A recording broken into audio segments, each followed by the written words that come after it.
Nevada. And I'm going to go to Ms. Maynard-Carey. Thank you, Chairman. Good morning, Commissioners. Your first item is to conduct your first citizens participation period. This is the first time set aside for public comment, and in wishing to provide public comment with regards to any matters that are on today's agenda, please step forward to the microphone, identify the matter on which you are speaking, and please limit your comments to 3 minutes. Good morning, staff. Good morning, Commissioners. Dennis Hennessy, just a driver, a very sad driver. Been a rough week for all of us. But I'm up here because I know Billy would expect nothing less of me. Last month, at the end of the meeting, Teresa and Sabrina approached Billy and I at the top of the stairs to relay a request to me that MJU and each one of you wanted to know what my end game was talking about liquidated damages. Again, that's my takeaway of that conversation. I couldn't, and then she made a couple statements. Billy came out of his socks. He was that angry. It's the last face-to-face time I had with Billy. He was angry because a comment was made that why are you going after liquidated damages when the majority of the liquidated damages are missed service? You're just going to get your drivers in trouble. I couldn't get a word in edgewise for 10 minutes with Billy. Billy was going off. So I'm here to tell each one of you what my end game is. My end game is I want you all to be transparent. I want you all to hold the company up here accountable publicly for their failures. And if they're failing and it's costing them anything a month, you owe it to the public to say, look, one of the two companies that are possibly going to get our contract have failed you from a service standpoint. That's my end game. And if it is drivers that are the majority of liquidated damages, then it's up to them to fix it. Not up to me, not up to the union, up to them to fix it. That's my end game, is transparency. That's all I'm asking for. How many months does it take? Commissioner, I think you went off on the paratransit company last month about fixing their problem. I can remember Commissioner Jones, Commissioner Sigerbloom, you guys teed off on Kevin, the then GM for Transdev, that they had several weeks to fix what a problem was. We're 4 years later, we still have a problem. Be transparent. Thank you, Mr. Hennessy. Next speaker. Good morning, everybody. Noah Astor. I just want to make a comment on item 39. We're in the midst of $100 million we're missing for 2028. You're suggesting $71,000 for parking, especially to the city? I mean, it's nice if you have available parking. Majority of us, you don't have it, you take the bus and you pay. Why are we spending that kind of money? And yes, it's a drop in the bucket compared to $100 million. But if you look at how many little things we spend money on, that may take a dent out of what we're missing. Just a thought that you may want to consider before you rubber stamp this. Thank you. Thank you, Mr. Astor. Mr. Nimrod? Reminder, you need to identify the item on which you are speaking. Otherwise, please save your comments for second public comment period. I'm talking, hello, everybody. How you doing? Everybody looking great, fantastic. Yes. My name is Eric Melchizedek Christ Nimrod. You can find Melchizedek, priest of God Most High, blessing Abram, later to be called Abraham. That is not a coincidence. In Genesis, the 14th chapter, the 18th to the 20th verse. I'm talking about agendas 15 and 18 through 21. I object to those agenda items. Gentleman spoke about your talking against the Power Transit CEO. I think his name is, well, I don't know what his name is. The point is that he's doing a bad job on paratransit, and y'all are going to charge paratransit people more money and take away their passes. My passes also. But you're picking on the people who are least capable of defending themselves. You're raising the prices, and you're not doing correctly. You're not doing us any justice. And I agree. The federal government correctly says that transit is a key social determinant. It's a key social determinant. The way you're running the RTC is a detriment to we the people. The buses go right by us. We're standing out there in triple-degree heat. You don't tell us when the buses are changing the bus stops. The bus goes right on by. Buses are not stopping at particular bus stops, but the names are still on there, like CX on Maryland and Tropicana. It's hot out there, people, and it's going to be short tempers. I was on a bus the other day, and it was almost a fight. These guys were picking on these bullies was picking on this old man. I'm telling the public, if you have any sort of, if you're old, if you have a handicap, don't take the bus. Because on that bus is a lot of violence. A lot of people are mad. A lot of people are, and because the bus drivers just. Thank you, Mr. Nimrod. It's going to be a long, hard summer. Thank you. Anyone else wishing to provide public comment? RTC. Thank you, Mr. Nimrod. Anyone else wishing to provide public comment on an item on today's agenda? Please identify the item. Good morning. Mark Inouye, last name is Inouye for item 35. On behalf of Opportunity Village, we would like to thank the Regional Transportation Commission for your continued partnership and support of our mission through the Community Mobility Program. At Opportunity Village, transportation is much more than getting from one place to another, but serves as a bridge to employment, independence, and inclusion. Unfortunately, people living with intellectual disabilities are 10 times more likely to have trouble with transportation than their non-disabled peers. But the Community Mobility Program has helped alleviate these barriers dramatically by providing reliable transportation to individuals with intellectual disabilities, giving them greater independence and an increased quality of life. The impact of the funding is clear.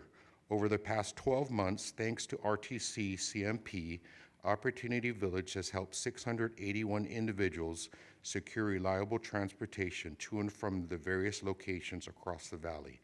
Together, they have completed nearly 24,000 trips to jobs, community-based training sites, work readiness activities, credentialing opportunities, and other experiences that build independence and confidence. These trips have connected people to almost 200 unique destinations throughout Southern Nevada. Thank you, Mr. Inouye. Good morning. Taylor Palmer, to reiterate what Mark was saying and to add on. Behind every number that we just read off to you is also a person achieving meaningful milestones. Opportunity Village participant Christina uses the planned community outings that we host to help introduce her to experiences that she's now more confident to navigate on her own. OV participant Kristen uses the transportation funds to get to and from her community internship, where she is thriving and gaining critical job skills while she looks for permanent work. OV participant Ignacia is using the transportation funds to help her develop public speaking skills as an ambassador for Opportunity Village, and so many more other stories. Whether it's gaining the employment experience, maintaining a job they love, or developing the skills necessary to become more self-sufficient, transportation is truly what fuels their success. So continued funding through the Community Mobility Program is essential to sustaining these opportunities, and ongoing support will allow us to maintain reliable transportation access, increase community-based learning experiences, support employment pathways, and ensure that transportation never becomes a barrier for them to achieving their personal goals. We really appreciate your consideration for our request for funding and look forward to our continued partnership. Thank you very much. Thank you very much. Anyone else wishing to provide public comment on an item on today's agenda? Hello, my name is Kaylee Clifton, and I work for Lend a Hand of Boulder City. We wanted to thank the commission for recommending Lend a Hand for an RTC grant for the Community Mobility Project. Our mission is to serve seniors 60 plus, providing them with transportation to critical medical appointments and in-home care. RTC funding allows us and our volunteers to transport them door to door to valuable medical life-saving appointments that are sometimes not available in Boulder City. They travel throughout Clark County to these appointments and also help with errands and prescription pickups and things like that. Additionally, Boulder City's population is aging faster than most of the state of Nevada, and more people are aging in their homes. They may not have caregivers or family located near them to take them to these appointments. So these are critical that we are able to transport them to their appointments and they can maintain a level of independence.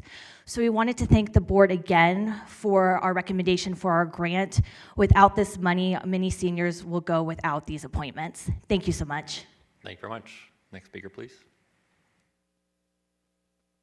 Hi, Lisa Popovsky, representing Jewish Family Service Agency. It is item number 32. I also wanted to express my appreciation for consideration for funding.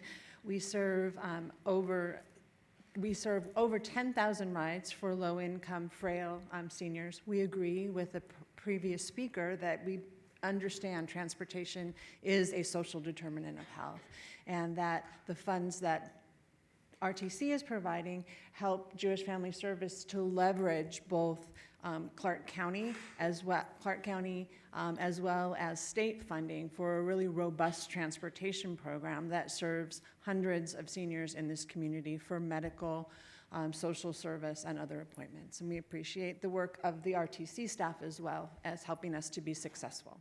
Thank you. Thank you. Next speaker, please.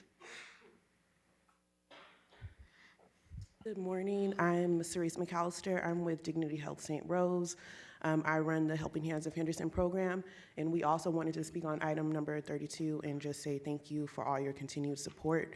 This year alone, we've served nearly 800 unduplicated clients to 18,000 one-way rides.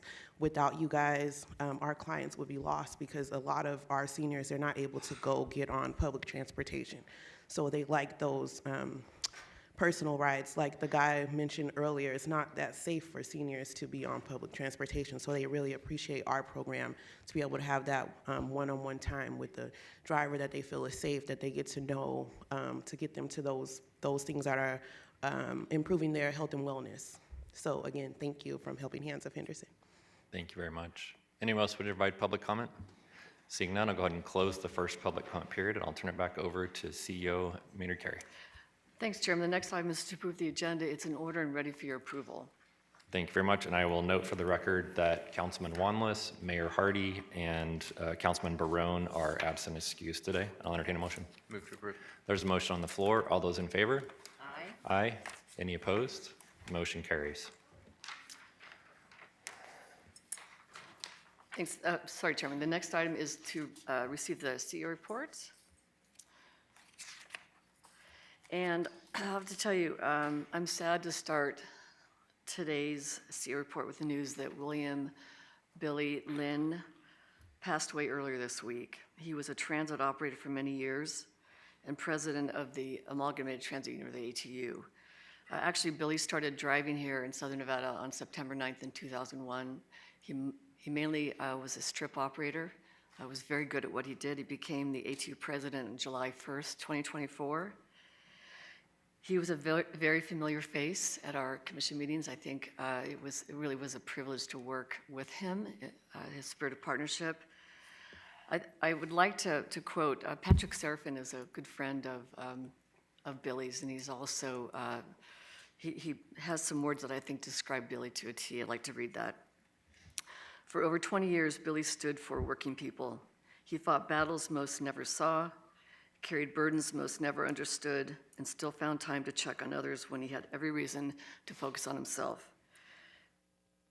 He goes on to say, you touched more lives than you'll ever know. So I want, and I know board, you share the same feelings, that our thoughts and prayers are with his friends and family at this difficult time, and we plan to honor his memory and recognize his contributions during next month's board meeting. However, I would like to acknowledge that there are some members of Billy's family who are here with us today, and we would like to tell you that we are very, very sorry for your loss. And I'm going to play just a short video here.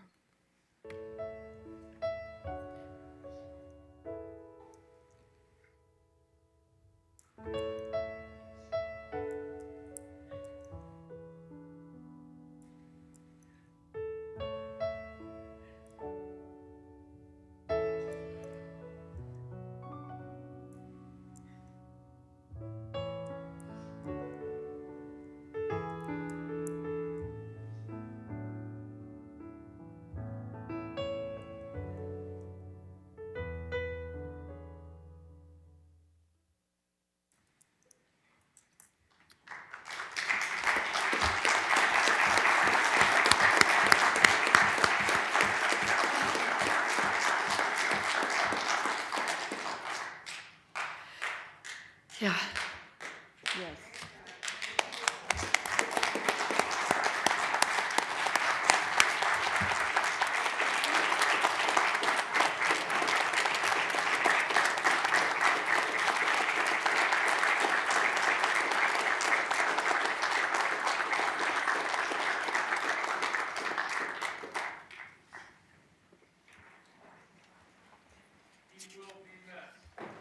Yes, he will. He will be missed, for sure. Oh, okay. So now we would like to recognize TransDev fixed route operator Rosalind Williams. Sabrina Glenn, our Senior Director of Transit, is going to surprise her with the Crystal Bus Award.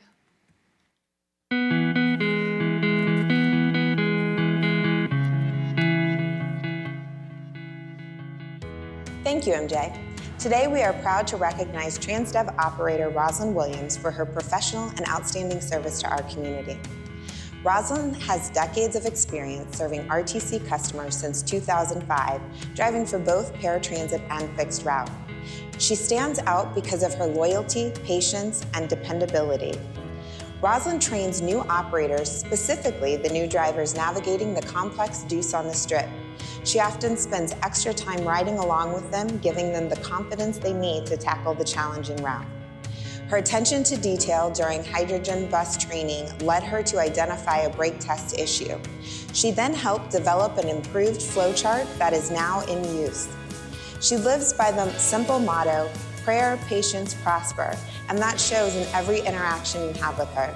Now, let's go surprise Rosalind. Good morning, Miss Rosalind. How are you? Good morning. So, on behalf of MJ Maynard Carey and the Board of Commissioners, I want to acknowledge your years of service, your dedication, your hard work, your commitment, your training, all the amazing things that you have done for the RTC, for this community, for our riders, for your fellow coworkers, and just say thank you and acknowledge you with this crystal bus.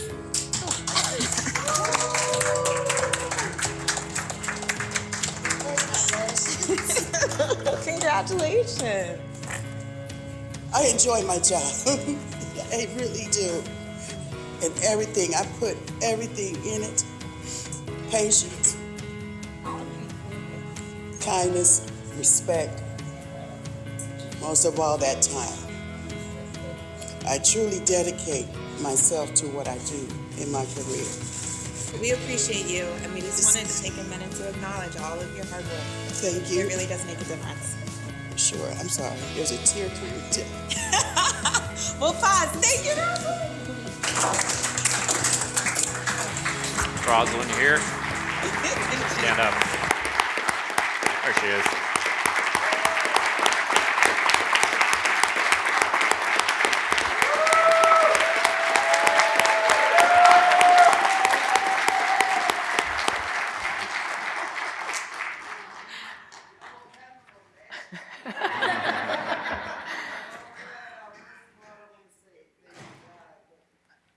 We're going to have you come down here and take a picture in just 1 minute. Yeah, Rosalind, stand by. Stand I'll by. call you down. One sec. We're going to recognize one more amazing TransDev employee.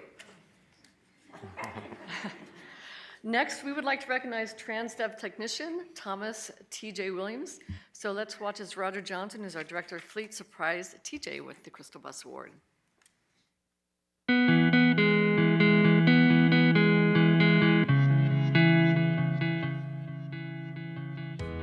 Thank you, MJ. Today, we are proud to recognize TransDev technician Thomas T.J. Williams for his positive professional commitment to supporting his team each day. TJ has been a valued member of the TransDev team for 11 years and is well known throughout the Simmons yard for his upbeat attitude, reliability, and willingness to help others. TJ helps address maintenance concerns identified during pre-trip inspections, keeping vehicles ready for service. His strong work ethic and team-first mindset mean his coworkers can always depend on him. TJ truly embodies the values of service, dedication, and teamwork, and we're pleased to present him with this recognition. Now let's go surprise him. TJ, good morning. Hey, good morning. How are you doing today? No surprise to find you hard at work. Yeah, man. Oh, man, I was not expecting this, man. My name's Roger Johnson. I'm the RTC Director of Fleet Maintenance. Okay. I'm here on behalf of the RTC Board of Commissioners and our CEO, MJ Maynard Perry. And it's my honor to be presenting you with our Crystal Bus Award. You're being recognized for your outstanding service, your dedication, and your positive attitude, all of which I can personally vouch for. I remember the time our paths first crossed. I was probably 5 or 6 in the morning. I think your shift was just winding down and mine was just starting. And I was watching the shop a little bit. I was like, man, who is this guy? With all this energy, cranking out the work, just a positive attitude, a big team player. I was like, man, he must just be having a really good day. I don't know, like maybe you got a raise or something, but no, you're like this every single day, man. And I just wanted to say, we recognize you. Congratulations and thank you for your outstanding work and your positive attitude that you bring every day. I appreciate it. I appreciate it. That means a lot. I really appreciate it. Thank you, guys. Thank you. I really appreciate it. Yeah, absolutely. I appreciate it. And I want to say thank you to the RTC and as well TransDev. Thank you so much. TJ, stand up. You here? Are you here? Okay, there he is. All right. Can we have Rosalind and TJ come down here? Come on down here.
You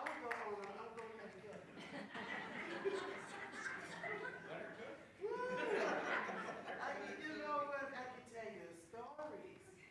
For real.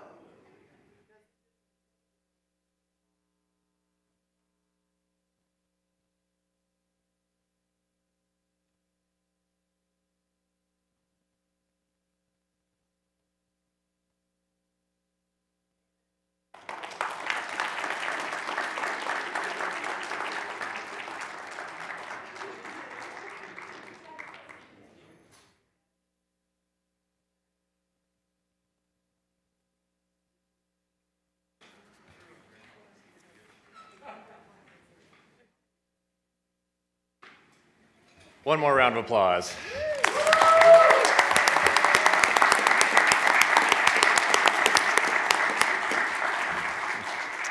Again, yeah, it is the hardworking folks that are out, boots on the ground, driving the buses and maintaining the buses that matter. So thank you so much.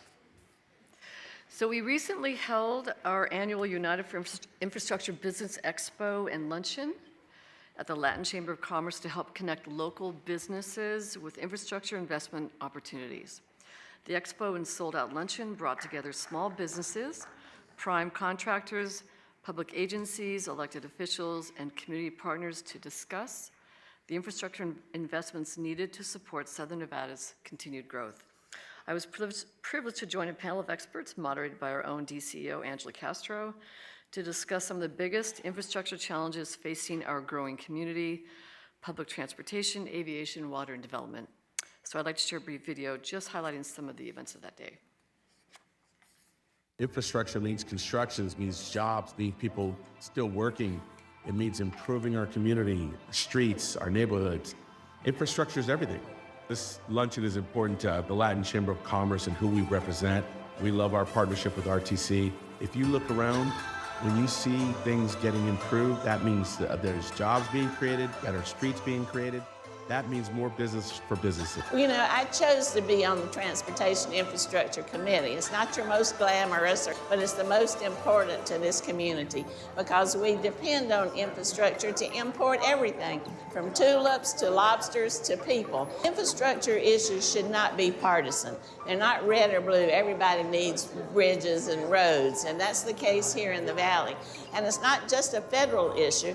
It has to be everybody involved, federal, local, state.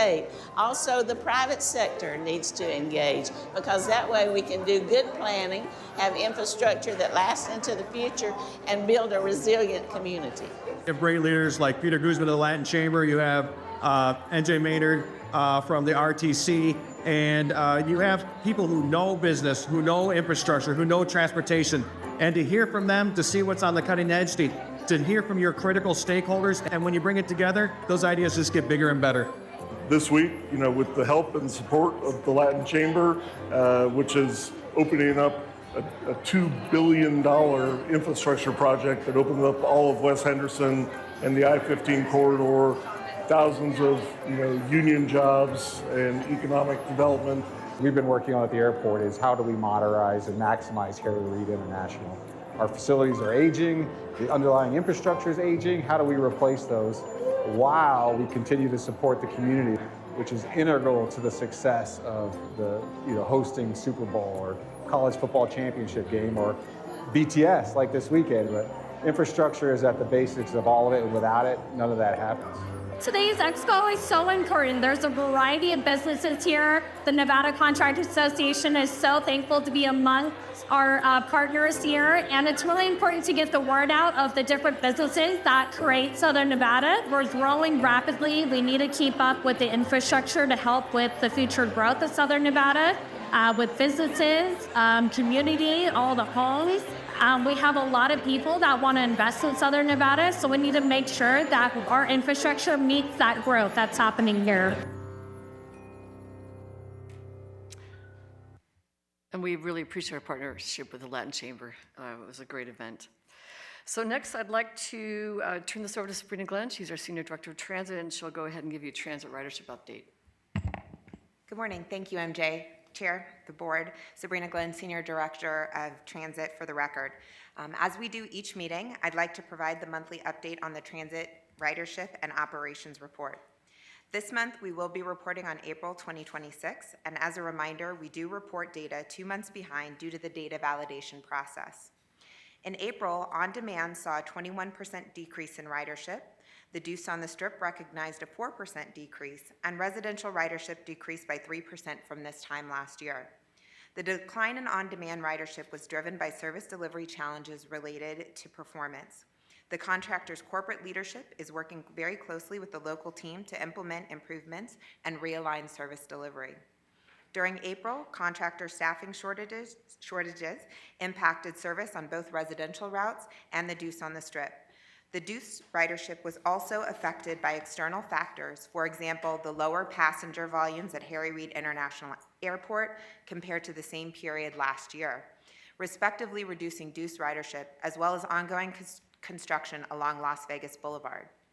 Residential ridership continues to be affected by major construction projects, particularly on Maryland Parkway and Charleston Boulevard. Our routes 109 Maryland Parkway and 206 Charleston Boulevard experienced a combined 34% decline in ridership compared to this time last year. We also had one less VGK regular season home game this year than we did in April of 2025.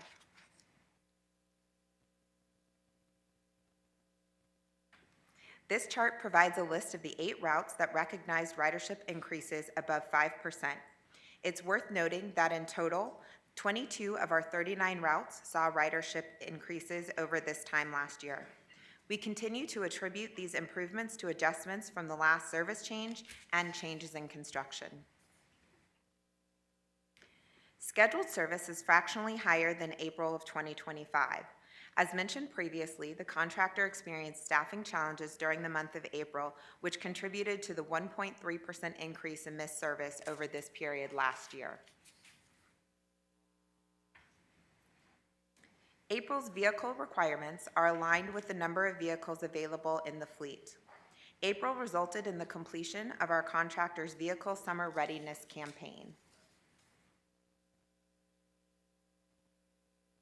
During last month's meeting, we received multiple public comments regarding the proposed fare and service changes. As the public comment period remains open through June of 23rd, RTC will provide a summary of all comments received in future board presentations after the comment period has closed. We heard concerns from members of the public regarding fare evasion on the transit system. Since the May board meeting, RTC is researching this concern and has convened discussions with bus operators, security personnel to better understand conditions across the system. RTC will use this information to assess existing policies, procedures, and identify potential areas for improvement. We've heard customer concerns regarding delays, pickup and drop-off locations, and service challenges experienced with paratransit operations. RTC acknowledges that the past few months of service have fallen short of the service levels that we strive to provide our customers. RTC remains committed to restoring and improving service reliability and continues to work closely with our operating partners and technology provider to address these issues, as you will hear more about in a later agenda item. RTC is committed to providing transportation that our customers expect and deserve. Following the May board meeting, RTC staff coordinated directly with each customer who provided public comment and supplied contact information to facilitate ongoing communication, address future inquiries, and additional feedback. We heard from paratransit customers who expressed concerns with paying for fares with cash. With the transition of RideCo technology, RTC can now allow customers to go cashless. Customers and caregivers can add funds to a customer account, eliminating the need to handle cash or coupons. RTC can also work with our partners who purchase passes for our customers, and they can add funds directly to their customers' accounts. We heard requests from customers seeking clarity on how to check on ride status and communicate necessary ride changes to the RTC. By calling the RTC Where's My Ride inquiry line or customer care, an agent can coordinate with customers to attempt to modify paratransit customers' rides, recognizing that the ability to provide same-day rides or make modifications is limited and depends on the availability of resources. Finally, we heard customer feedback on the RideCo mobile app. RTC shared this feedback with the RideCo team. to review for consideration of implementing these suggested changes. Next, Senior Director of Safety and Security Tom Atterbury will provide you with an update on incidents from April of 2026. Thank you, Sabrina. Good morning, Chairman Jones, council members, and city mayors. As Sabrina indicated, we'll cover April 2025 compared to April 2026. Here's an update on safety and security incidents comparing those 2 months. For removals, we increased from 17,168 to 19,283.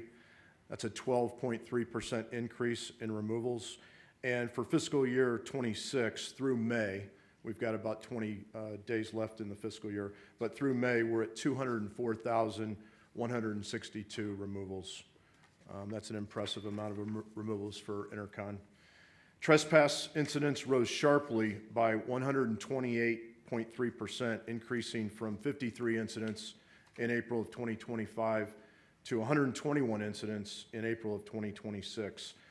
For the fiscal year, we're at 1,297 trespasses, 12 of those being permanent from RTC facilities. Passenger on operator assaults decreased significantly, dropping from 7 incidents last year in April of 2025 to just 1 incident in April of 2026. Passenger on passenger assaults showed a moderate increase, rising from 23 incidents last year in 2025 to 29 incidents in April of 2026. Questions? Thank you so much. Thank you very much. Thanks, Tom. And Chairman, that concludes your C report. The next item on the agenda is to receive the Nevada Department Director's Transportation Report, and today it's Deputy Director Mario Gomez. Mr. Gomez. Thank you, MJ, Chair, and Board, for the opportunity to present this morning. For the record, Mario Gomez, Deputy Director of Operations and Maintenance. I'll be starting off with talking about the I-11 Safe Tech Corridor project that focuses on a 5-mile stretch of I-11 from Summerlin Parkway to the Spaghetti Bowl. Purpose of this project is to support congestion management strategies in the Las Vegas Valley by deploying emerging technologies, which include 7 active traffic management gantries, 12 wrong-way driver detection sites on 6 ramp locations, 2 strategic traffic management sites, and new ITS infrastructure and equipment. This project is designed to improve real-time traffic operations, safety, and data analytics. The estimated cost is about $22 million with a $6 million grant awarded to NDOT and additional funds from local, state, and RTC. Construction began on May 31st of this year, and it is anticipated that substantial completion will be in the first quarter of 2027. Crews are expected to return to the project site for the first quarter of 2028 to install the active traffic management gantries, which require an estimated 40 to 50-week manufacturing and delivery lead time. Next up is the Flamingo Road Safety Improvement Project, which began on May 18 of this year. This short-term project is federally funded with a contract amount of about $340,000. This project will improve safety features along Flamingo Road between Paradise Road and Pecos Road, which includes refreshed thermoplastic sidewalk and crosswalk markings, stop bars at intersections, new and refreshed striping and reflective roadway markers, installation of flexible guideposts and object markers to better define traffic movements and roadway features. Traffic restrictions will include overnight intermittent lane reductions with the speed limit reduced to 35 miles an hour throughout the work zone. Construction is anticipated to be completed by summer of this year. Next project I wanted to talk about is the NDOT's I-11 Flamingo retaining wall project and sound wall reconstruction project. I just wanted to announce that we've reached substantial completion. The project's purpose was to repair and replace existing retaining walls and sound walls along a 1.1 mile stretch of I-11 US 95 between Flamingo Road and Desert Inn Road. Crews have removed the 24-hour traffic control restrictions on both north and southbound I-11 and now restoring both directions to 4 general purpose lanes. Construction began in spring of 2025, and now crews are in what we call the cleanup phase of construction. These MSC walls were originally built in 1985, and it was time to update them to ensure structural integrity. This project involves the rehabilitation and stabilization of mechanically stabilized earth wall retaining walls, the construction of retaining walls, and the replacement of sound walls in both the northbound and southbound directions of the interstate. These upgrades will enhance the structural integrity of the corridor while ensuring noise mitigation for surrounding communities. And last but certainly not least, please meet our new Assistant Director of Planning, Kevin Veer. Kevin has been with the department since May of 2011 and has an extensive background in transportation planning with more than 16 years of experience. In 2022, Kevin stepped up as the Chief of Program Development and Multimodal Planning, where he led several planning programs such as the Statewide Transportation Improvement Program, Annual Work Program, Rural and Tribal Consultation, Active Transportation, Rural Transit, and the department's long-range prioritization process known as the One Nevada Plan. Kevin will have an important role overseeing our planning, safety, and performance analysis groups. So Kevin is not here today. He's up in Carson City doing some busy work, but I just wanted to say congratulations to Kevin. And so that concludes my presentation. Thank you for your time. Thank you, Mr. Gomez. Any comments or questions? Seeing none, we'll go on to the next agenda item. Thanks, Chairman. The next item is to approve your consent agenda, which consists of items 5 through 46, and can be taken in one motion. I'll entertain a motion. Move to approve. There's a motion to approve the consent agenda. All those in favor, please signify by saying aye. Aye. Aye. Any opposed? Motion carries. Thank you. The next agenda item, number 47, I will turn this over to our Deputy CEO, Andrew Kelman. Thank you, MJ. Today, I'll be presenting the new 10-year capital improvement program that was developed in coordination with your local agency, Public Works Departments. It will provide an overview of the funding amounts available, the impact of the fuel revenue indexing extension, and highlight a few key projects. One important thing to remember when we talk about funding for the capital improvement program is that its primary funding source is motor vehicle fuel taxes. As such, per the Nevada Constitution, these funds must be spent on roadways and cannot be used to fund transit operations. Today, the total program funding within the new capital improvement program is projected at approximately $3 billion. To put that into perspective, had the fuel revenue indexing program not been extended, the 10-year program would have been limited to approximately $1.3 billion. Because of the extension of fuel revenue indexing, the region is now projected to realize an additional $1.7 billion in roadway funding over the next decade. This additional revenue significantly expands our ability to address infrastructure needs across the valley. To illustrate the impact of the fuel revenue indexing extension on an annual basis, before reauthorization, annual funding for roadways would have fallen to roughly $100 million as soon as calendar year 2029. This would not have been enough to even maintain the existing transportation system, let alone expand it to address regional growth. But with the extension, the RTC can now program approximately $300 million annually for roadway projects over the entire 10-year period of the program. The annual funding amount to each agency is determined by two factors. The column labeled FY26 carryover reflects each agency's remaining available balance at the end of the year. These ending balances are tracked for each agency individually and roll over into the next year. The third column, labeled FY27 allocation, is determined using a formula based on each agency's share of regional population and assessed property valuation, and it totals $300 million. So when you combine each agency's carryover amount plus the allocation, you get each agency's available funding for the upcoming fiscal year. This slide highlights a few of the major projects included in the program across the region. As you can see, it continues to support a diverse mix of roadway, complete streets, safety, and active transportation projects. Importantly, the program also includes many roadway maintenance projects, which are too many to list here, ensuring our valley's roads are well maintained. This slide highlights a few of the regional projects included in the program. Some of these are led by the RTC. The program continues to support Get Outdoors Nevada for coordinating volunteer outreach for their trail cleanup program. New funding is also provided for the Streetlight Transportation Data Platform that is being led by Andrew Bennett and the Clark County Office of Traffic Safety, and this software is available to all local agencies for their use. The RTC will also continue to support traffic signal detection, repair, and replacement in Clark County and the city of Las Vegas, with this coming out of their share of formula distribution funding. Two other projects from the RTC's FAST department to include our replacement for CCTV cameras and funding for implementation of the ITS master plan. And this is not just a plan, but is focused on actually filling gaps in the fiber optic cable network.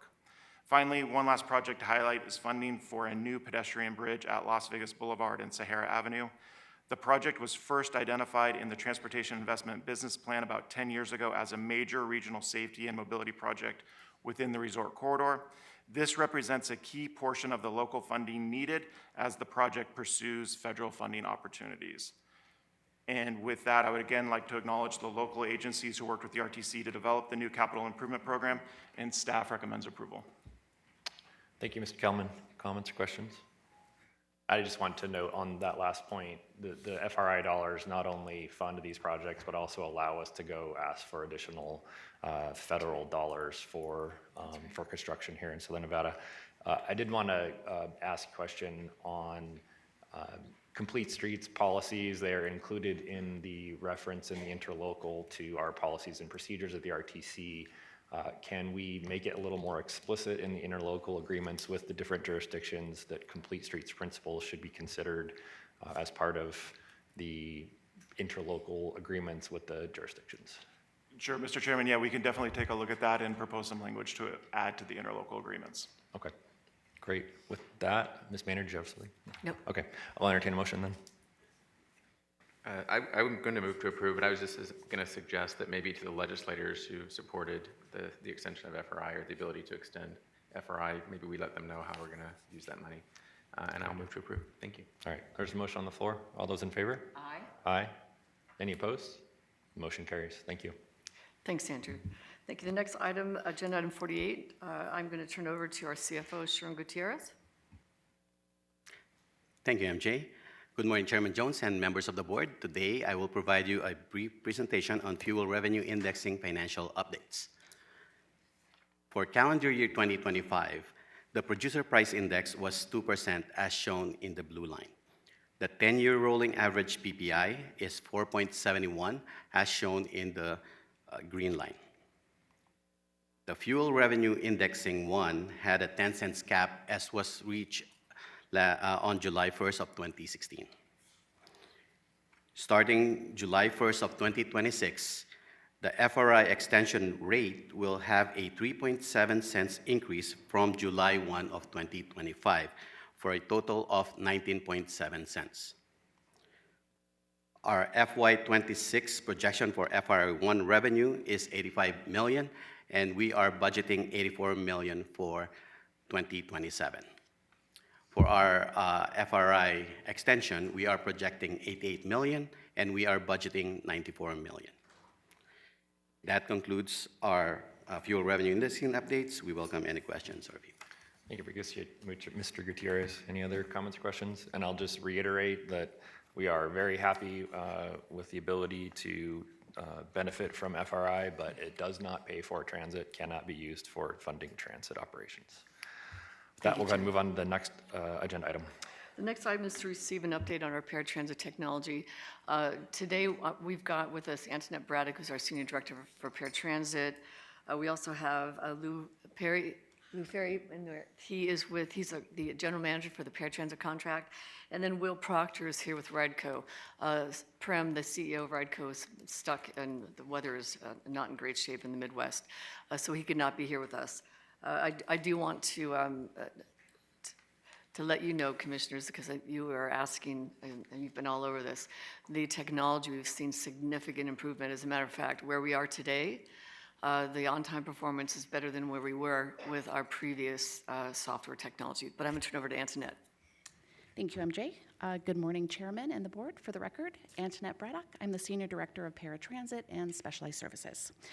and I'm happy to be back at the board's request to give you some updates on paratransit. Last month, we discussed how the technology transition had impacted our paratransit service delivery. For this presentation, I'd like to bring this discussion full circle and highlight all of the factors that impact our overall service delivery, with a specific focus on on-time performance. It is essential to have a robust technology infrastructure to support our paratransit system, which is the 7th largest service in the nation. This necessitates the drive to our recent technology transition. RTC Paratransit carries over 1.5 million customers annually, which roughly translates to 5,200 rides completed each weekday. Our previous system had reached the end of its useful life and needed to be replaced. Additionally, our paratransit service has outgrown the old system, making it necessary to adopt a more advanced platform to enhance efficiencies and improve customer experience. However, technology is merely a tool for our operations, for our operators and paratransit staff, and it allows that staff to do their job well. It is equally important to ensure that we have proper human resources to meet our customer demand, staffing punctual and dedicated drivers who are committed to providing excellent service. We also need reliable vehicles that are available for daily use. Finally, we can't undervalue the importance of the training and adoption of the new technology for both our staff and our partners. Again, we recognize that there were challenges that impacted our customers with this transition. However, with various factors stabilizing, we are now beginning to see the consistent week-over-week improvements in our service, which aligns with our expectations for this new technology. Last month, we shared this graph comparing our service performance under the previous system to the results of RideCo. In the 3 weeks since our presentation to the board, we have observed significant improvement with on-time pickups, raising the on-time performance to the mid-90s. Additionally, there has been notable decrease in the trips that are later than 30 minutes. This demonstrates that RideCo is not maintaining our standard, but driving measurable enhancements to our service reliability. With that said, I'd like to turn the presentation over to Lou Ferry from TransDev. He's the general manager, and Lou will discuss additional factors that influence this more in detail. So, Lou. Thank you, Antoinette. Good morning, Chairman Jones and members of the board. For the record, I am Lou Ferry, Paratransit General Manager for TransDev. Through the technology transition, TransDev has worked closely alongside RTC and RideCo to implement the new software system. This has required a tremendous effort from everyone involved. In addition to the technology challenges already discussed, we've also experienced some operational challenges. The first set of challenges is related to the workforce. We currently have 562 drivers, and our goal is to maintain 575 active drivers. On average, 35 of the 562 drivers are unavailable for service due to leave and other circumstances. We are also affected by driver callouts, which have been slightly higher, reducing our route coverage. We're starting to see improvement as the number of available drivers increases. To address this, we have actively recruiting and onboarding 5 to 10 new drivers every week. TransDev uses subcontractors to help address service capacity constraints, such as unexpected increases in ridership, excessive driver callouts, and routine challenges like vehicle breakdowns. These contractors have also faced driver shortages due to gas prices and technological changes, but have hired more staff and increased recruitment. Their performance has also improved in the recent weeks. The second set of challenges is related to the workforce. Our fleet is aging, which has increased the number of breakdowns and buses being out of service. Over the past year, we've added new RBOC buses to replace the older models. While commissioning these buses brought some unexpected challenges, we've managed them effectively. We recently completed a summer readiness campaign to prepare for high temperatures and stocked up on necessary parts. Our dedicated maintenance team works hard to keep the fleet running smoothly. And finally, the human factor. The transition from the old software to RideCo involved a significant human factor, as many staff used the previous system for over 20 years. Adapting a new technology took time, and that caused some of the delays. RideCo staff were on site daily, making adjustments based on the feedback, while Transdev provided corporate support as well. Now the learning curve has leveled off, and staff proficiency with RideCo has improved. At this time, I'd like to invite Will Proctor, RideCo Senior Project Manager, to provide an update.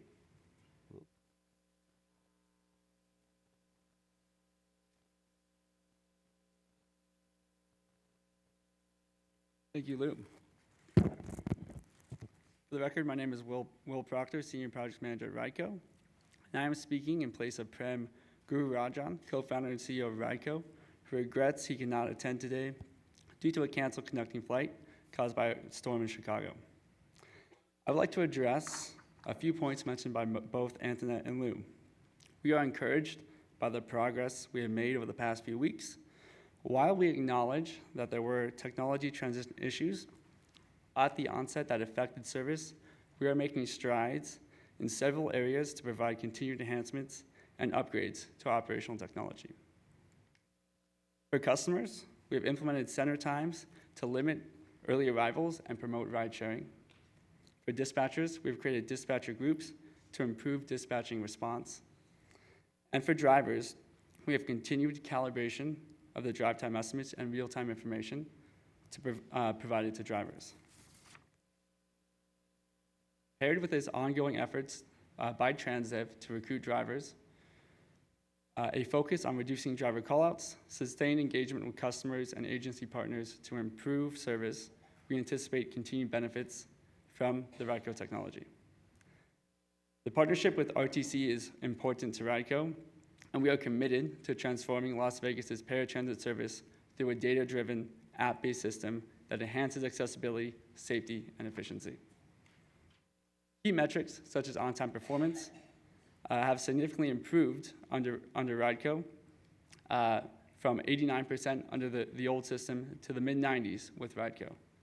Late pickups over 30 minutes have substantially decreased from 40 per day under the old system to less than 10 under RideCo.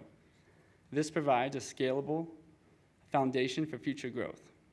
This collaboration exemplifies reliable and user-friendly mobility solutions, and we remain dedicated to working alongside RTC and Transdev. Thank you. Thank you very much. Comments or questions from the board? Councilman? Thank you for the presentation. I was just going to say I appreciate the fact that we acknowledge that things didn't work and that we're working to make it better. It'd be great if everything was perfect all the time, but the fact that we acknowledge mistakes and are improving is really remarkable. So thank you for doing that. And on the hiring, I was just going to suggest I think it's a possibility to work with the partnering agencies and maybe the elected officials on this board to promote hiring opportunities. The city does that through our social media channels all the time, and I'd be happy to help get my constituents aware that there's opportunities available. So thank you. Councilman? For Transdev, how long have you had driver shortages? You said we're working on it, we're improving. So how long have you been short of your minimum that you need? We've been short probably for the last 6 months. It's coming off the previous contractor. It's only natural to have attrition higher because we're holding the drivers accountable for attendance, for driver behavior, things like that. So as we hire more, we also have about 3 to 4 that are leaving every week because of those problems. We want to make sure that the drivers that are here are committed to our customers and treating them safely and all that. So it has been a learning curve and a working curve getting off that last contract to this one. So we are right now, the delta is we are at 577 drivers. So. And how many short is that? Actually, it's 2 over what our goal is. Okay, Yeah. So you've addressed that, and your goal is to maintain that or a little higher because of your normal attrition? Okay. And then for RideCo, I'm happy to see the improvements. Are you happy with where you're at now? The improvements have been substantial, we talked about, so we are pleased by what we've seen. There's still, as we've talked about with Anson, we meet every day. We want to improve even more, so yeah, it's every day, every week we try to be a little bit better with the things we've been doing, as we talked about today. Okay, so by next month, it'll be even better. Yes. Yes, okay. Yeah, Okay. It's a team effort. No, let be honest. I'm not trying to put you on the spot. I was harsh last month. I'll hold you to it. I expect when we do a contract with a company, I expect what they say they're going to do in that contract. And I understand there's going to be speed bumps along the way. However, it is a team effort.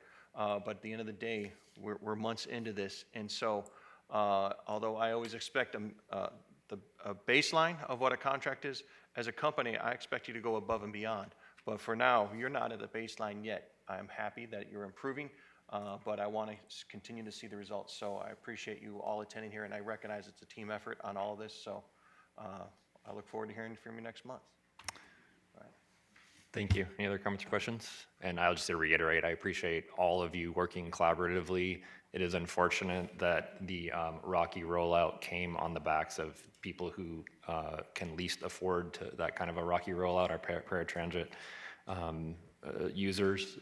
But we are in a better position today than we were when this whole process started, and I think that is good progress, and appreciate you all. Ms. Maynard Carey. Thanks, Chairman. Thank you. The next item is to discuss legal matters, which we have none to discuss today, so we'll move on to your last agenda item, which is to conduct your final citizens participation period. This is the second time set aside for public comment. Anyone wishing to provide public comment can go ahead and line up. If you need a handheld mic, then we will provide one to you. Go ahead and start with anybody who needs a handheld mic.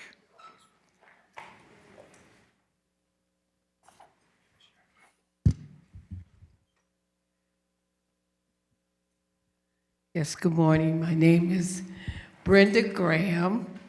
I am currently totally blind, been blind for like over close to 20 years or so. I came here to Vegas, moved here to Vegas blind.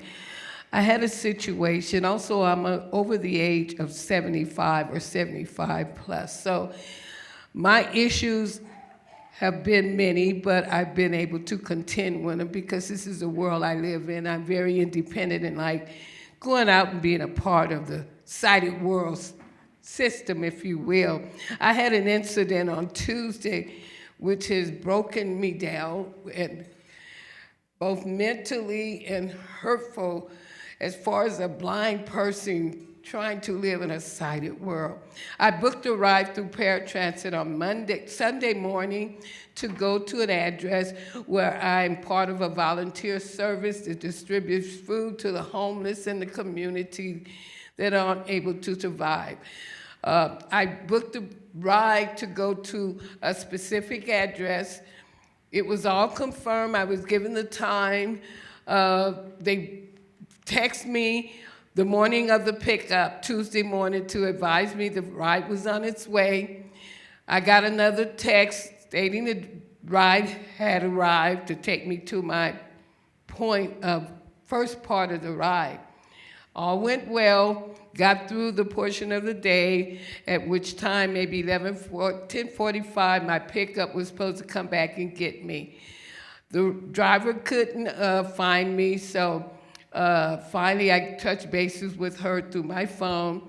She came and assisted me along with other volunteers from this particular place, assisted me to the car, got me in the car, strapped me in. At the same time, there was a call coming in from someone to her phone. And once she got in the car, she took the call, and the person on the other end was on speaker. Told the driver that she had to cancel my ride. I couldn't take the ride. The client would have to get out of the vehicle. I heard all this, and at that point I said, what is going on? How can I get out of the vehicle? How am I getting home? And the young lady said on the other end on the phone that it was an unauthorized ride. I'm confused now. Unauthorized, I've never heard that word before. What do you mean, Mrs. Well, you can't take this ride. You must get out of the vehicle. And I said, no, because you guys picked me up, brought me over here, and I got the, can someone hold on to me? I'm losing my balance. She told me that it was an unauthorized ride. At that point, I didn't know what they meant, because they picked me up and took me from point A to point B. And I'm not stopping. I don't care if you buzz or buzz, because this story has to be told. I asked, why do I have to get out of the vehicle? You guys brought me home. This was my pickup state. She said to me, if you refuse to get out of the vehicle, we'll have to have you removed. I said, well, I'm not getting out because I can't get home. How am I supposed to get out? If you have to call the police to remove me, you do so. This young lady said, if we have to get the police to remove you, they will. What is going on with paratransit? I'm blind. Miss Graham, I can have Miss Braddock follow up with you. I think this is probably better held individually. Okay. Thank you. Miss Braddock will, thank you. Miss Braddock will follow up with you right now. She's coming to you right now. Anyone else needing a handheld microphone? Ms. Jones?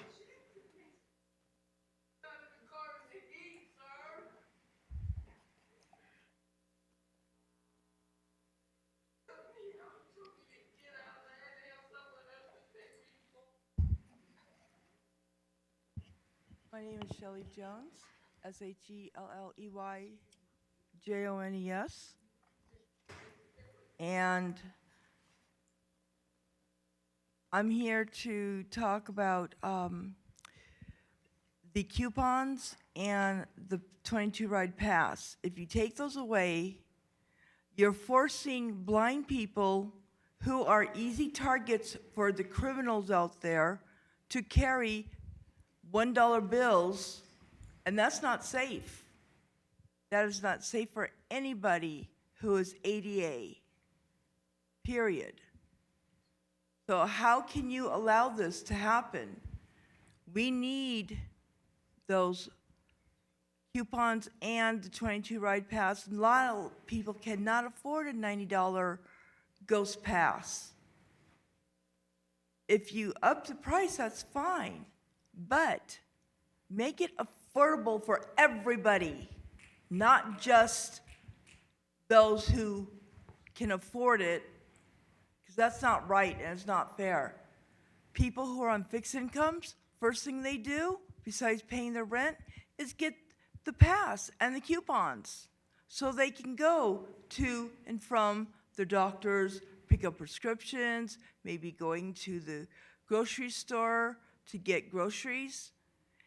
And if you take that away, it's going to impact a lot of us. And that's not right. You need to consider what you're doing because it's totally wrong. Totally wrong. That's going to affect a lot of organizations like the Blind Center. Transportation-wise, people depend on this. It's totally wrong. If you had somebody in your family that was ADA, you would make damn well sure that they'd get to their point A, point B. That's wrong. We are no different than people in your family that is ADA. Totally wrong. So you need to really consider, you want transparency? Well, you know, that's fine. But you need to be, oh, what's the word? I can't think of the word. Anyways, you need to consider what you're doing to the public that ride paratransit, especially if you're getting federal funds. Thank you. Have a good day. Thank you, Ms. And Jones. it's terrible what happened to Brenda. Totally wrong. Anyone else needing a handheld mic? If not, then we'll go ahead to our first speaker at the dais.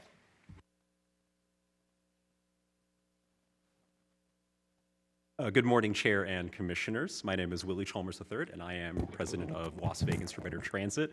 We're a transit advocacy group fighting for world-class transportation in Las Vegas. Now, as you have already heard, and you will undoubtedly hear today from many members of the public about the proposed fare increases, I would like to set the stage. So let's begin with a simple fact. I know that you have not increased fares in over 15 years, and $2 has been among the lowest fare price among comparable cities. And I know that the agency, the RTC, is facing a $118 million annual shortfall that you did not create and you cannot fully control. I'm not here to tell you that the math is easy, because it isn't. The RTC CEO has already outlined that in the best case, increasing fares only covers a sliver of that several $100 million funding gap. And of course, the agency takes in around $246 million a year in fuel indexing and motor vehicle taxes that the state constitution says cannot be used to pay for a single bus. And if this structure does not change, the fare is just the first cut. Of course, the system can lose nearly 40% of its routes by next year. And that means cutting off access to more than tens of thousands of jobs and forcing people to get new jobs or get a car, or in the worst case scenario, abandoning transit altogether. And I recognize that the RTC has planned to increase fares since before the pandemic, but this seems like a stopgap measure that won't address the root cause here. We need to emphasize exactly who this harms: the very people who power the economic engine of this region, the rider choosing between fare or lunch, people who have no other way of reaching a dialysis chair or the doctor's office, the workers taking 2 buses and walking the last mile to a job that pays hourly, late night workers, bus drivers whose livelihood depends on the RTC. And none of them caused a deficit 2 decades in the making, and none of them should be the first ones being asked to close it. I'm personally worried that these fare increases will damage trust in the system. Trust in government is already so low, and of course, a significant portion of the public already believes that bus fares are not commensurate with the level of service received, whether it's because buses show up late or don't show up at all. On my way here from Centennial Hills, I talked to a lovely lady named Josie who ranted to me about having to tell her granddaughter why she was always late to visit all the time. And her granddaughter tells her to just show up earlier. And Josie says, "I can't help it if my bus doesn't show up." We have the Red Line opening up later this year, which will serve thousands of daily riders. And I don't want that goodwill to be burned because the RTC voted to raise fares when the problem is structural. I recognize the position that this board is in, but these fare increases don't appear to be addressing the root problems here. Transit riders in Las Vegas deserve more. Thank you. Thank you very much. Next speaker, please.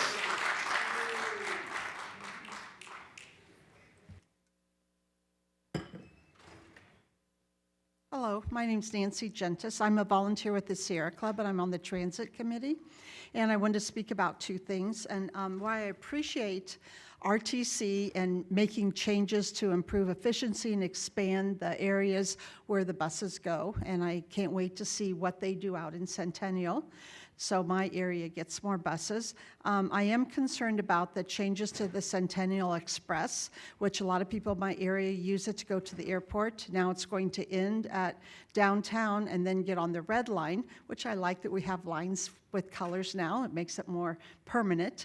And I've looked at that. There's a lot of stops. It's not as efficient as the one before. So is that even going to be feasible and workable to park at Centennial, the express area, and take the bus to the airport? Might take a day. Probably not that long, but it just seems like a long time. And the other thing I wanted to speak about is the fare increases and the elimination of the passes.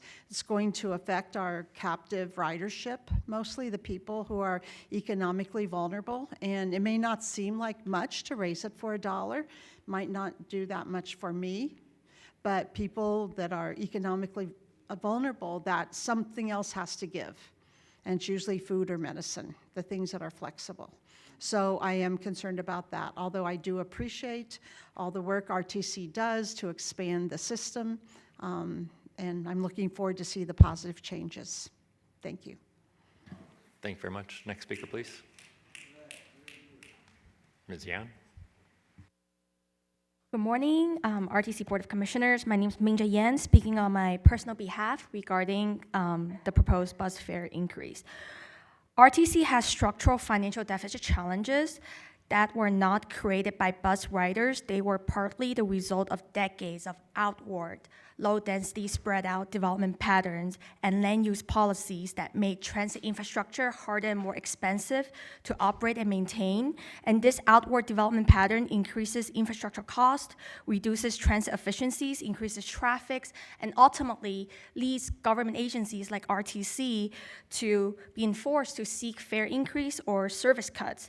And the long-term solution is building more housing and jobs near existing transit corridors and not charging existing bus riders more. And this is a land use issue because the best transportation plan is the best land use plan. And riders who depend on transit should not be forced to pay the price of decades of land use policies that prioritize outward car-dependent development pattern than infield transit-oriented development pattern. And increasing fares treats the symptom, not the cause. So I will urge the county and all of our government agencies to start to look at our outdated land use policies and start to prioritize efficient land use and infield and transit-oriented development patterns. If we don't do that, then we will have further service cuts and financial deficits in the long run. So we need to start to plan and align housing and transportation planning together. So thank you. Thank you, Ms. Yan. Next speaker, please. Good morning, everyone. My name is Tony Chavez. I'm a very active member of our community, to just keep things short. But the reason why I'm here today, and again, like everybody else, completely understand that RTC has its budgets and things that it's got to meet. But for someone like me, I also grew up off of Boulder Highway in Flamingo, near the Budget Suites area. Lower income families like mine had to ride the BHX every day just to get to work and school and back and forth. I am very blessed now to be at this point in my life where I do own my own vehicle. But I do ask you, RTC, Mayor, the Commissioner Board, to please to reconsider raising bus fares on already struggling Vegas communities. Thank you. Thank you. Mr. Harris? Hello, Chair, members of the board. My name is Aaron Harris. I'm going to adjust this. My name is Aaron Harris, and I'm the volunteer chair for the Transportation Committee of the Toyabe chapter of the Sierra Club. I'm here today to give public comment that regarding the proposed fare increase, which I believe the online survey does not adequately capture. I'm keenly aware of the structural funding deficit and that we're facing with RTC and the serious service cuts that could happen as a result. However, the current proposal is significantly more aggressive than the alternatives that were previously presented and contains structural issues that don't make sense in a grid-based transit system. Eliminating the 2-hour pass is counterproductive for a grid system where transfers are a necessity, not a luxury for most one-way trips. Forcing riders to have to make the decision of whether to buy the day pass or to whether they're going to be paying as they go penalizes the network design that RTC promotes. I'm also concerned about the lackluster peer analysis that happened both for this fare increase as well as the analysis that was done in June 2024. Comparing RTC's fares to only 4 other systems, or 4 or 5 other systems, fails to capture the national landscape. So I've conducted an independent analysis of 125 US transit systems, all in a spreadsheet which I'd be happy to share with anyone here, including all major operators in urbanized areas, over 2 million people, and the top 90 systems by ridership, and the findings are quite stark. If the fare increases were implemented as proposed, RTC's $3 base fare would be the highest local bus fare in the nation. Of the few, the issue is that there's no free chancers with this single ride fare. Of the few agencies charging $3, all of them include rail as part of that transit network, as well as every single one includes a minimum 2-hour free transfer window up to 3 hours. We have some individual routes within RTC that one bus ride could take over 2 hours. The other issue is that there's no fare capping involved. So the more expensive transit systems without free transfers typically implement automatic fare capping to protect frequent transit riders, and that can happen either daily, weekly, or at the monthly level. This also helps reduce the upfront costs, especially for struggling families, when they're having to make an $80 purchase at the beginning of the month, or deciding, oh, am I going to be using it enough to warrant that upfront purchase, and like the other commenter mentioned about having to make trade-offs for food and especially living paycheck to paycheck. Currently, RTC in Washoe County RTC Southern Nevada and RTC of Washoe County are the only major transit agencies with a $2 bus fare, no transfer window, and no fare cap. Moving to $3 without these protections make RTC a unique negative outlier nationally for our transit fares. When I look at who else has raised fares this year, typically their fare increase was about 10%. This also has a disproportionate burden on residents. Residents are looking at a fare increase of a minimum of 40% increase up to 100% increase. This also can perpetuate the transit death spiral, which if we reduce our ridership, that's not going to look good if we're trying to get either voters or other levels of government to be able to provide us the necessary funding that it's going to take to meet our transit, to meet our budget deficit. Thank you, Mr. Thank you again. Harris. We'll be happy to take a look at that additional information. Next speaker, please. Hi, my name is Michael Roberts. I'm a student. I use the bus system to get to school, and I'm really concerned that these fare increases are going to be a kind of regressive tax on people living in the city. It's going to disproportionately affect our lower income residents who maybe can't afford an extra dollar or even just a few cents, especially riders with disabilities. My sister has a disability. She relies on the busing system because due to her poor eyesight, can't drive. And so she's reliant on our buses, and it's really gonna hurt her. You know, she's not able to get high-skilled jobs, able to go to school. And so, you know, these bus fare increases are gonna affect her bottom line, and I'm deeply concerned for her in regards to these fare increases. And so I highly encourage you to reconsider these, and, you know, I hope that, you know, we can find money somewhere that isn't directly out of people's pockets, because I think real people are going to get hurt. Thank you. Thank you very much. Next speaker, please. Oh, hello. Good morning, members of the board. My name is Sean. Excuse me. My name is Sean Navarro, a member of Las Vegas Democratic Socialists of America, and just all-around local rabble-rouser. I'm here today to speak against the rate increases, and I want to first, at the very top, speak to the reality that y'all are facing, that the RTC is facing. Gas prices are up. RTC is facing a $118 million deficit, and that's very real, and there's no easy choices. But I also want to speak to the reality, what members of the community are living. What I find most frustrating about this is how this will disproportionately attack poor people. And I know that's a term we don't like to use.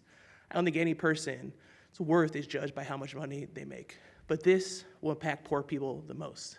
This will impact people with disabilities. Members of our recovery community have come out and said this will impact people in recovery, veterans, the unhoused, working people who are struggling to make ends meet as is. And as we've seen today, there's so many passionate, committed people working in RTC. It's not their fault. It's not one person's fault. It's not one entity's fault. It's a huge structural issue. But I think the RTC, in many ways, is already failing our community. I've spoken personally to people who tell me if they close their eyes for a second, they risk getting thrown off the bus because they think they're sleeping. I really want to applaud the woman who spoke earlier today about her experience with paratransit. People are waiting outside in 100-degree weather with no shade, having to stand up. They have no places to sit. And I think people's faith in this very important institution is already very low. And again, it's no one person's fault. It's certainly not the fault the employees at RTC. But public transit is so essential to our community. So many people depend on it just to survive, to get to the grocery store, to get to work. So I want to strongly urge that we do not raise the hikes. Thank you so much for your time. Thank you, Mr. Navarro. Mr. Astor. Morning. Last month, we all voted for a $3,288,000 increase to the cleaners, the companies, Nevada Cleaning Solutions, as well as Gubello. My question is, did any of that money go to the employees who are making $12 an hour? Poverty wages, they're still there. But yet, we rubber stamped all this money extra to their contract. I'm just curious, do the employees benefit from this? As far as the fare increases, this is a problem. We all know this. We all know that it needs to be done. It hasn't been done in a while. We can justify that. Some of the things, everybody in front of me understands why we have to increase the funding and the fares. It's not for your 1% of your budget. Perhaps someone should make it known to the public why this has to be done, why we have to be in line with the rest of the country in order for our funding to come through. That may soften the blow a little. As to the fare increases, it is going to put so many people in such a position, which is not fair, but again, as humans, we tend to adjust. But part of the thing of the fare increases, to justify it, not for your funding issue, you have to fix the service. I drive every day. I see people waiting 2-3 hours for a bus in 110-degree heat. We can't do this. And of course, they're angry, I get it. I can't control the buses in front of me. And it's, if whoever is in charge of the service, paratransit or fixed routes, if they can't make muster, you need to find somebody else that can. Because those people that we transport are the people that make our lives move. We have to do better. There's just no other way. There's no other excuse for the failures that we see. And that poor lady for paratransit broke my heart. We cannot have that. We are better than that. We have to push to be better. Have a great day. Thank you, Mr. Astor. Mr. Nimrod. Hello there. My name is Eric Melchizedek Christ Nimrod. You can find Melchizedek in blessing Abram, who became Abraham, in Genesis, the 14th chapter, the 18th to the 20th verse. Abram became Abraham. That Bible tells a whole lot that people don't want to know, that a lot of people don't want you to know. The federal government correctly says transit is a key social determinant of health. The federal government says correctly transit is a key social determinant of health. And there's a lot of unhealthy people taking the bus who are becoming more and more ill because of the bus. This is a bunch of grants for FTC. You may be using some of them, and you may not be, but this is for MJ. It's 3 or 4 pages of grants that might help you get some more money, because that's what it's all about, the money. The bus is, the buses do not serve we the people. If there's somebody knocking on the bus door, the bus will still pull off. Even at the Bonneville Transit Center, where I saw this bus, it couldn't move because it was blocked by another bus. It couldn't move. And there's customers knocking on the door, let me in, but they don't open up the door.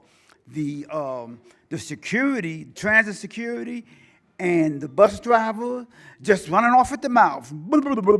The bus finally backs up and pulls off, leaving the customer. And this happens all the time at a lot of bus stops. I understand that if you're not there at the bus stop at that time, the bus, I guess, is legally to pull off.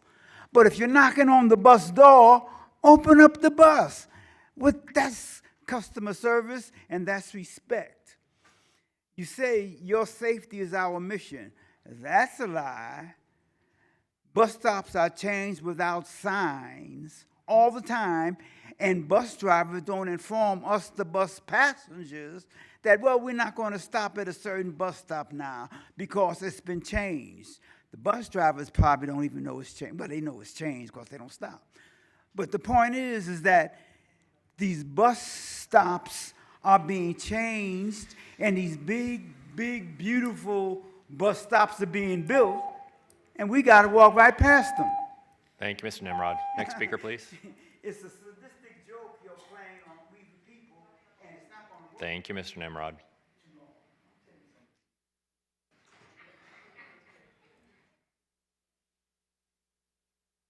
Next speaker, please.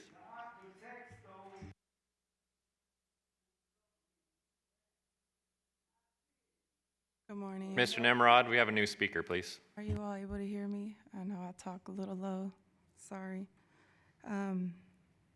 First and foremost, I want to thank Billy and Ron for always being fearless and encouraging, which is the reason why I'm here now. Immediately after that, I would like to thank all of you for this platform and opportunity to speak. I'm a person who prefers solutions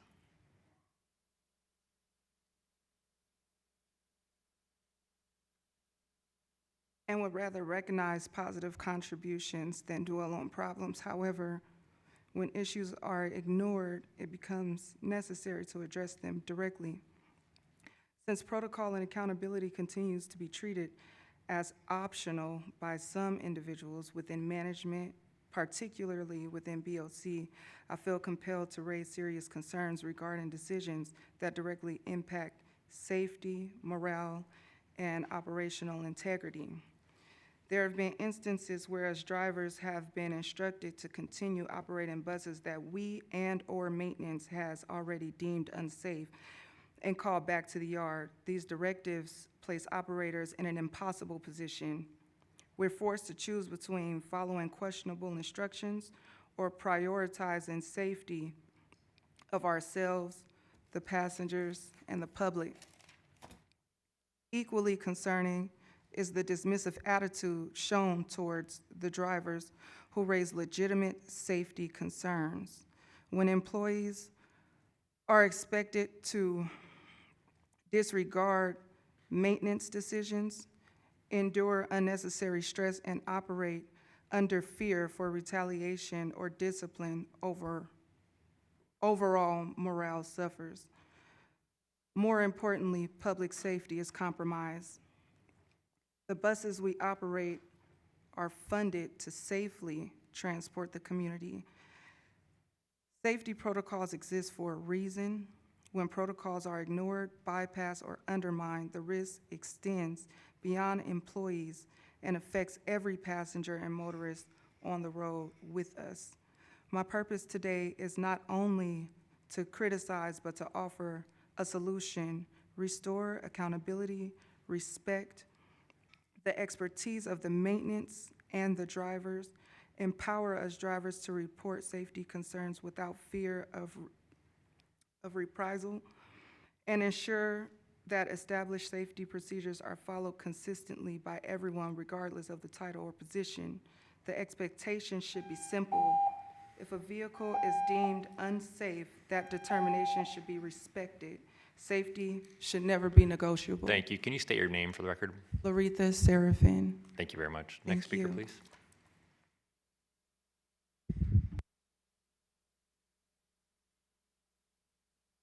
Hello, everyone. My name is Carmela.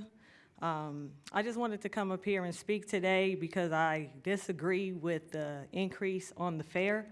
I know a lot of people in this city have went through transition from having a vehicle to not having a vehicle because gas prices, insurance prices, everything's constantly increasing, including food and everything else that's considered a basic necessity. Some people are between paychecks. Some people get paid weekly or bi-weekly, so they're dependent on that 15-day pass because they're waiting for that next check to get another one, or getting the 30-day may be too expensive. So that's an issue. I know that Regional Transportation Center, they're provide, you guys are commissioned, RTC's providing the services for the city. You guys are deciding to raise the fare. I understand because there's increase going on, not just in the state of Nevada, but all over the United States. But if a service is going to be provided, it should be reliable transportation. Some people are waiting for the bus, one never shows up, they're out there for 2 hours, it never comes. And I don't want to sound too redundant because people have mentioned this already, but I just believe that it should be good service that's provided. You know, some people are trying to save up money to get another car because they went from, you know, having a car, rideshare, either Uber or Lyft, or just doing what they have to do because it's like They don't want that. Some people don't want to take the bus, but they can't afford to buy a car. You know, I've been in different transitions since I've been here. You know, I'm originally from California, but since I moved to Nevada, I experienced being on public transportation, taking Uber, having a vehicle. I went through it. So I understand how people feel. I understand the stories that are being told because it's the reality. It may not be the reality for a lot of people. A lot of people come down here and they say, you know what, I have a vehicle. I'm doing great. I have food. Some people don't. You know, some people are going through, and it's the people in the city that are suffering. People are just trying to get to work and take care of their families. People are trying to do what's important to them. You know, so I'm just saying that don't think that, oh, it's just like, well, we're just raising it $2. That's nothing. It has to happen because of the fuel issue. It's not just happening in, you know, the buses, it's happening with aviation too, as far as like people taking flights. You know, fuel's just, everything is out of control, and there should be something that can be done in the city. It's transportation control, rent control, food prices control. We need something to take place because it's just getting ridiculous, and it's like voices, the stories matter anymore. When people come up here and express themselves, is there something that people can, anyone in authority can implement to make this better? No one wants to hear an excuse. I just want to close that. No one wants to hear what didn't happen. We just want to see the results, and we just want to see the change as we, the people that are citizens in the state of Nevada. Thank you. Thank you very much. Mr. Hennessy, not just a driver. Dennis Hennessy. Couple things. First off, fare increases. I think I've been doing what I'm doing exactly 16 years now. We've never raised fare. I think it's inevitable. What I think we're asking for as drivers is also inevitable that when these fare increases happen, we're out there even more unprotected because anytime you say no to somebody, and for me, 10 to 15 times a day, I get asked for a courtesy ride. 10 to 15 times a day. The policy of the RTC has always been quote the fare and let them ride. So let them ride free. I'm just saying what we're asking for is it's inevitable these fares are going to be raised. Let's get Intercon, let's get Tom and his crew putting guards on these buses saying no to people now. I'm amazed given the climate that we got in this country. I mean, you got Democrats after Republicans, Republicans after Democrats, this group after that group. It's unbelievable. Yet, for at least the last 2 years, MJ, you should bottle what you've got here. Because in 2 years, I've never seen one of you guys up there vote no or say no to something that was here. Mr. Jones, Mr. Sigerbloom, you guys gave Kevin at Trash Dev a good earful the first week you were there after they got the first transit and warned them, you need to do this, you need to do that. What you said last month and held up this month to the contractor for paratransit, that barks a little bit. I made a statement by using dogs saying we need you guys to bark a little bit more. You know who's barked and you know who's taken that adage well? MJ's taking that adage well because MJ's barked. She's barking like a sheepdog. It's nice to see that all the sheep are staying in line. Hope you don't have a bad month. Well played. Next speaker, please.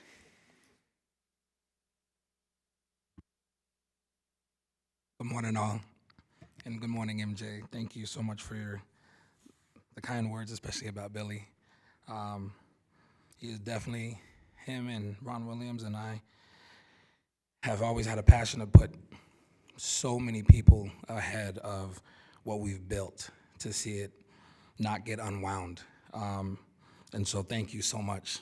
That's something that I would definitely... Can you say your name? I apologize. Yes, Patrick Seraphin. I also want to say thank you guys for your time. This is a topic kind of on fare raise. One of the biggest thing is I've worked in operations, transportation planning, and dispatching. BOC, I've worked in all different forms of transportation. And one of the things that I really want to touch on with fare increases is the first thing that the biggest thing is, we all, like everybody else has said, we know what you guys are facing at RTC. It's publicly known, it's funding, it's so much and detrimental. One of the biggest things, though, that we face here is operational structure. We definitely don't have that like we used to. We've missed services increased, ridership has decreased, passenger-on-passenger incidents continue. And then things that we want to bring to the table is, are we maximizing fleet utilization? Are we using our maintenance resources? Reducing missed trips? The way things have been going about it, it's been very complex. Just like Laretha said a little while ago, we're forced to drive vehicles that should be out of service. The 22-700 series, the 23-700 series, I've brought this up many times, and it just goes right under the bridge. We drive those buses and they're stuck in a transmission gear at 2. When you got a route that's 2 hours long and you're driving uphill at 120 degrees and your transmission only holds at 2, and bus operations center is the only one to make the decision to say, keep that bus service going, keep it going, keep it going. When the passengers don't realize why you're late, and then the second bus behind it with the same exact issue. What happens is now you get people who are desperate. And then it comes into funding. It gets into a lot of things that you guys really don't see out there. When people get into a lower class bracket, like the other gentleman here said too, let's call it what it is. When they're poor, you start to get desperate, choosing between bus passes and eating. And then the bus doesn't come because we're forced into a maintenance situation. It's very strong. And one thing I think you guys should consider before raising the prices, which like everybody said, even since before COVID, is addressing this infrastructure issue 100%, and then publicly keeping people informed as it goes. Because just coming out and saying, hey, we're gonna raise the fare, honestly, that's all they're hearing right now. They don't hear anything else. Even when you do say anything else that goes with it, and the reason why, they don't hear anything else. So thank you, guys. Thank you very much. Thank you.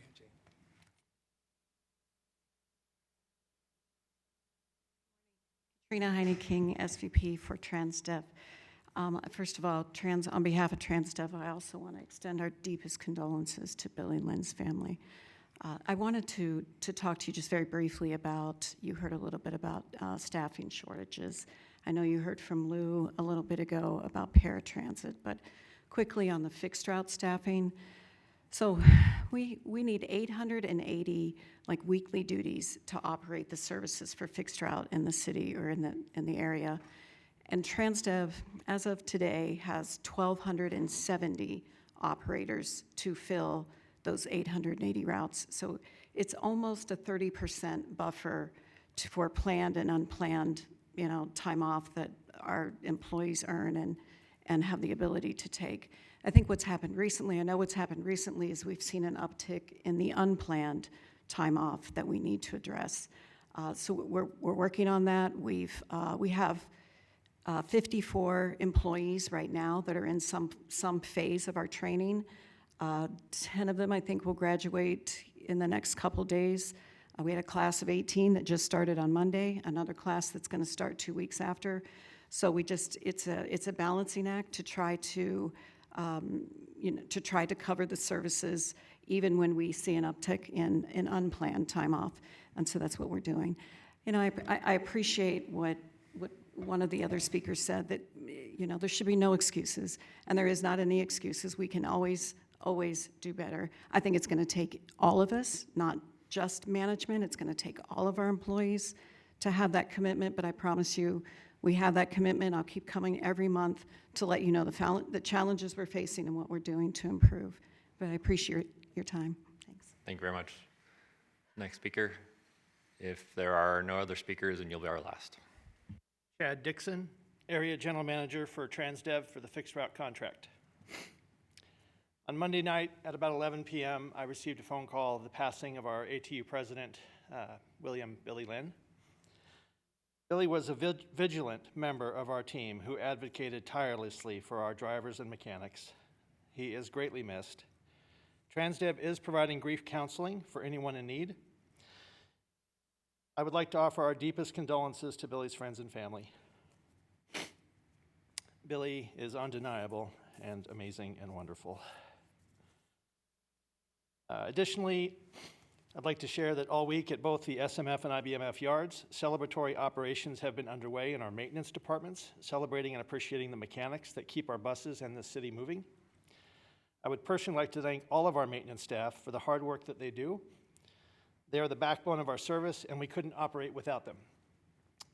Also, TransDev is and always will be a workplace that celebrates diversity, and we are honored to work with and serve so many within the LGBTQ+ community. In celebration of Pride Month, we are decorating our break rooms and posting informational flyers on the history of both Pride and Juneteenth, which falls in the middle of the month on June 19th. Lastly, to address the concerns voiced over discipline process at both the SMF and IBMF yards, I would like to assure everyone that while we are focused on building a culture of accountability, we are doing so in a sustainable way that will improve the overall consistency of our performance. I'm also pleased to report that as we've implemented these processes, they have proven to be successful. In fact, year to date, we have reduced our accident frequency rate by 17%. Thank you. Thank you very much. With that, we will go ahead and close the second public comment period, and we are adjourned. Thank you very much.